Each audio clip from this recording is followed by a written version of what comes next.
Bonjour à tous et bienvenue dans cette nouvelle émission de Carrefour du Monde.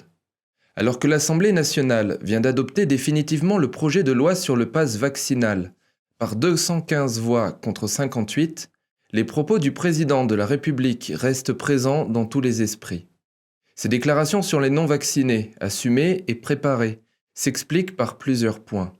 Par sa vulgarité et son agressivité, le plus important dans ses déclarations étant que les non-vaccinés ne sont plus des citoyens. Emmanuel Macron crée une polémique facile qui lui procure deux avantages. Premièrement, il réimpose pour un temps au moins la thématique sanitaire au centre du débat présidentiel face à d'autres thèmes qui sont pour lui plus délicats, comme l'insécurité ou l'immigration. Ensuite, il détourne la lassitude, voire l'exaspération des Français face à l'épidémie vers les non-vaccinés. C'est la théorie du bouc émissaire tant utile en période de crise. Un bon moyen pour lui d'affranchir son propre gouvernement de toute critique et faisant porter sur les non-vaccinés l'entière responsabilité de la situation actuelle.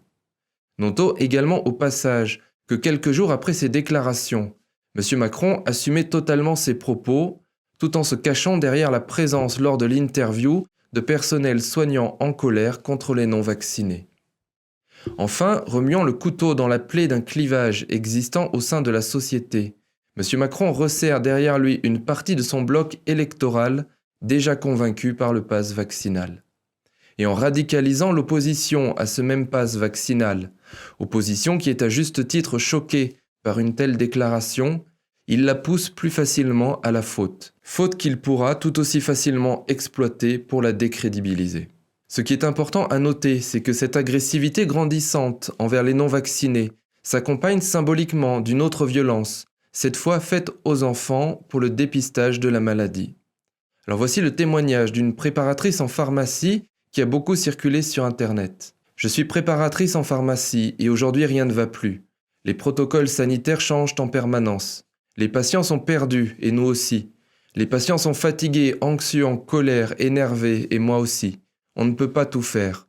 On ne peut pas tester une école entière à 19h parce qu'il y a un cas positif dans toutes les classes. Je suis devenue celle qui fait pleurer les enfants pour les tester coûte que coûte. Les enfants pleurent, se débattent, hurlent à la mort, sont maintenus de force par leurs parents, eux aussi à bout. Parfois l'enfant est positif et je vois alors des parents paniquer, pleurer, gronder, punir et menacer l'enfant qui n'a pas fait assez attention à l'école. Et parfois les parents me disent « Elle va être enfermée dans sa chambre pendant une semaine, les repas seront servis sur un plateau qu'on posera devant sa porte, pas de câlins, pas de bisous, jusqu'à ce qu'elle puisse sortir de l'isolement. » Encore une fois, ce sont les enfants qui trinquent de la folie des adultes. Fin de citation. Il y a dans ce témoignage une illustration dramatique de ce que la gestion de cette pandémie nous a coûté, et Macron se permet de souffler sur ses braises. Alors pour revenir rapidement sur les questions les plus problématiques du pass vaccinal, voici quelques extraits d'une tribune de François-Xavier Bellamy.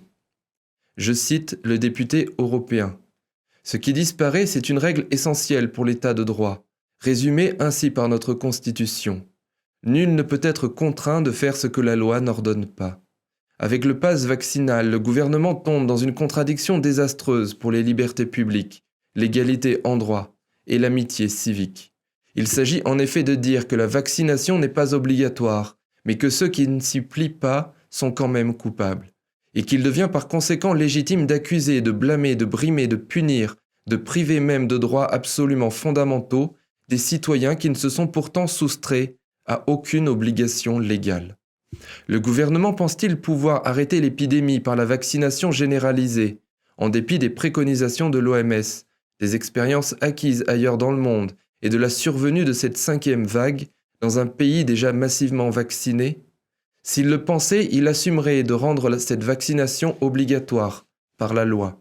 S'il ne le fait pas, c'est qu'il se contente de désigner des boucs émissaires pour justifier une crise hospitalière dont il est en réalité l'un des premiers responsables avec ses prédécesseurs. » Fin de citation. Si nous regardons la situation dans de nombreux pays du monde, nous voyons que la France est loin d'être le pays le plus contraignant sur cette question, au moins pour l'instant.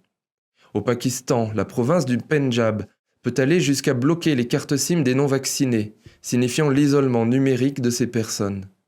Dans certaines régions d'Indonésie, c'est le permis de conduire qui sera refusé aux non-vaccinés, alors qu'ailleurs dans le pays, les sanctions peuvent aller de la coupure des aides sociales à une amende de 290 € dans la capitale, Jakarta. L'Autriche a adopté l'obligation vaccinale à toute personne de 14 ans et plus depuis le 19 novembre dernier. En Italie, à partir du 15 février prochain, les personnes non vaccinées de plus de 50 ans qui ne travaillent pas s'exposent à une amende de 100 €. Quant à celles qui sont encore en activité, dans la même tranche d'âge, si elles ne sont pas en mesure de présenter leur passe vaccinal, elles risqueront une amende pouvant aller de 600 à 1500 €, en plus d'une suspension de salaire. Toujours en Europe, la Grèce a annoncé une amende de 100 € pour ceux qui n'auront pas toujours reçu une première dose de vaccin le 16 janvier, date à laquelle l'obligation vaccinale entre en vigueur. La vaccination est également obligatoire au Vatican, en Autriche et en Équateur. De l'autre côté de l'océan, le Canada a décidé de toucher au porte-monnaie des personnes qui refusent de se faire vacciner en les privant de leurs indemnités chômage. Le Québec a annoncé que la présentation du passeport vaccinal sera obligatoire à partir du 18 janvier pour acheter de l'alcool ou du cannabis. Le ministre de la Santé et des Services sociaux du Québec a par ailleurs annoncé que le passeport vaccinal sera bientôt étendu à l'ensemble des services non essentiels, ce qui signifie que les personnes non vaccinées n'auront plus le droit d'aller chez le coiffeur ou dans un centre commercial. Et toujours au Québec, le Premier ministre François Legault propose de faire payer les non-vaccinés avec une nouvelle taxe appelée Contribution Santé qui touchera uniquement les personnes non vaccinées contre le Covid-19. À Singapour, l'un des pays les plus vaccinés au monde, la menace envers les non-vaccinés prend une autre forme. Ceux qui font le choix de ne pas recevoir le vaccin n'ont tout simplement plus le droit de travailler depuis le 1er janvier 2022. Ils doivent par ailleurs payer eux-mêmes leurs frais médicaux depuis le 8 décembre 2021 s'ils sont hospitalisés pour cause de Covid-19. À Taïwan maintenant, début décembre, le Centre de commandement de lutte contre les épidémies a annoncé qu'à partir du 1er janvier 2022, les personnes travaillant dans 24 catégories socio-professionnelles seront obligées d'avoir complété 2 injections du vaccin contre le Covid-19. En priorité, ce sont les bureaux et administrations publiques qui sont concernés par l'obligation vaccinale, et notamment ceux dépendant des ministères de l'Éducation, de l'Économie, du Travail et de la Santé.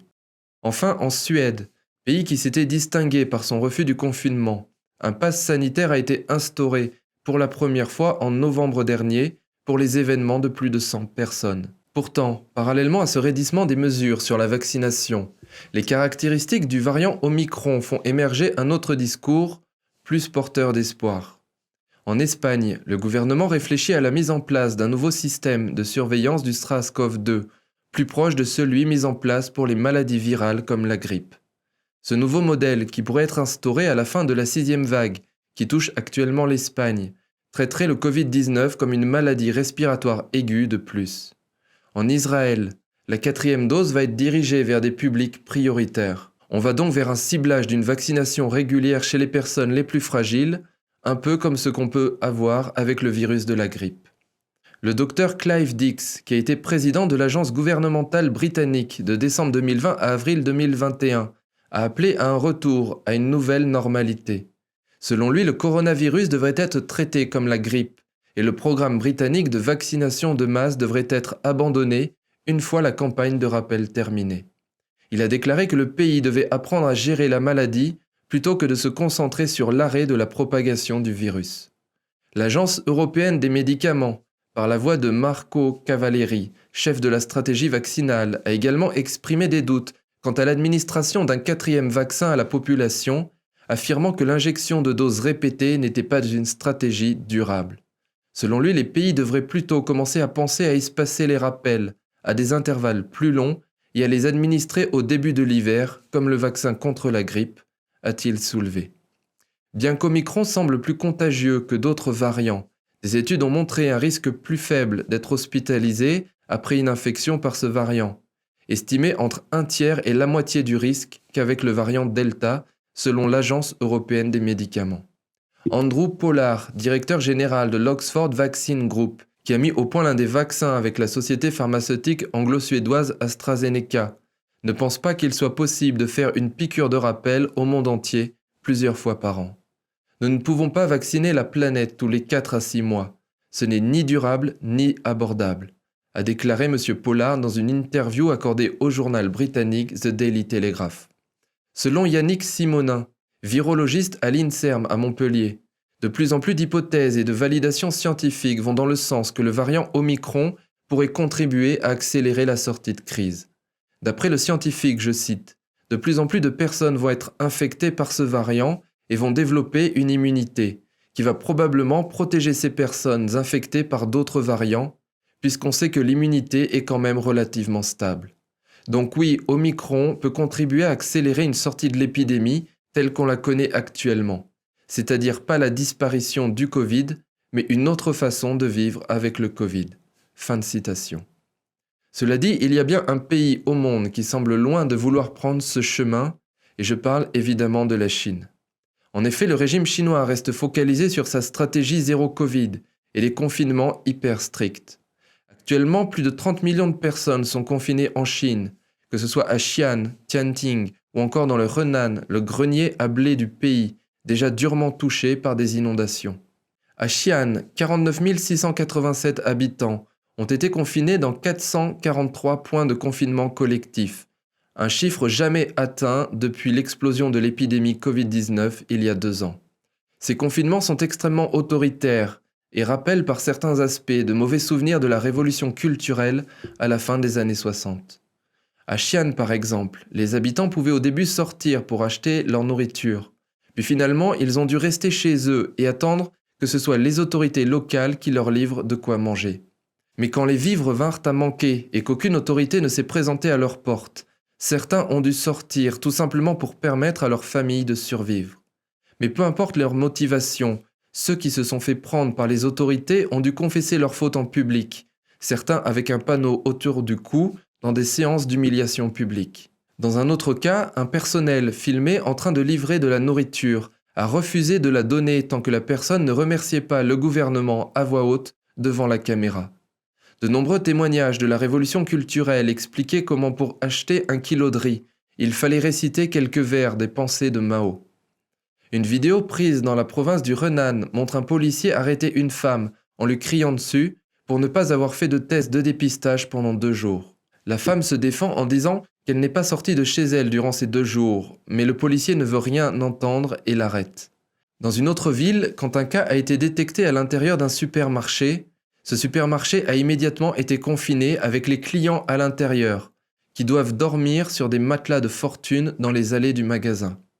Dans un autre cas, un magasin se retrouve subitement confiné avec ses clients à l'intérieur, mais séparant ainsi une mère de son enfant.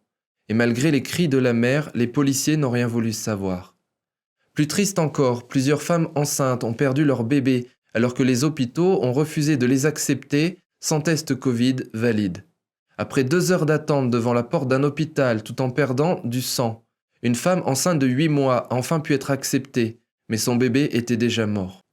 À 2 semaines des Jeux Olympiques, avec de nombreux cas détectés à Pékin ou Dalian, la stratégie zéro Covid des autorités chinoises pose question et inquiète. Combien de temps pourront-elles tenir sur cette voie et jusqu'où seront-elles prêtes à aller? Le plus inquiétant vient de la réaction des autorités du parti. Le 2 janvier à Xi'an, 2 chefs de comité du district local, Wang Pin et Cui Sheyue, ont été démis de leurs fonctions. Mais contrairement à ce qu'ont pu prétendre certains internautes toujours prêts à défendre le régime, ils n'ont pas été limogés pour avoir mis en place un confinement trop strict. Non, au contraire, ils ont été limogés pour avoir trop tardé à agir. Pas assez de zèle dans la stratégie zéro Covid. Et bien sûr, le plus important, c'est le message adressé aux autres fonctionnaires des différentes régions. On imagine mal comment la situation pourrait s'améliorer, ou en tout cas s'assouplir, quand de tels exemples sont mis en avant. L'ironie de l'histoire, c'est que le régime chinois est d'une certaine manière pris au piège de sa propre propagande. Alors qu'il scande depuis le début que sa méthode de lutte contre le virus est un succès triomphant, le variant Omicron renverse la table. Soit il continue dans cette politique extrêmement dure de confinement, qui aura un effet dévastateur aussi bien sur l'économie que sur la population, en termes de stabilité sociale, la colère est déjà très grande, soit il change d'approche. Par ailleurs, alors que l'espoir en Occident est que le variant Omicron puisse offrir une immunité collective, et donc un chemin vers une sortie de crise, Les confinements en Chine aussi stricts empêchent finalement cette immunité d'être acquise par une grande partie de la population. Ce qui fait dire à certains observateurs que si la pandémie a commencé en Chine à Wuhan, elle pourrait très bien aussi finir en Chine, et de manière encore plus tragique. Voilà ce que je voulais vous dire pour aujourd'hui. Comme d'habitude, si vous avez apprécié cette émission, n'hésitez pas à vous abonner, partager et liker cette vidéo. Merci de m'avoir écouté, prenons soin les uns des autres et à très bientôt.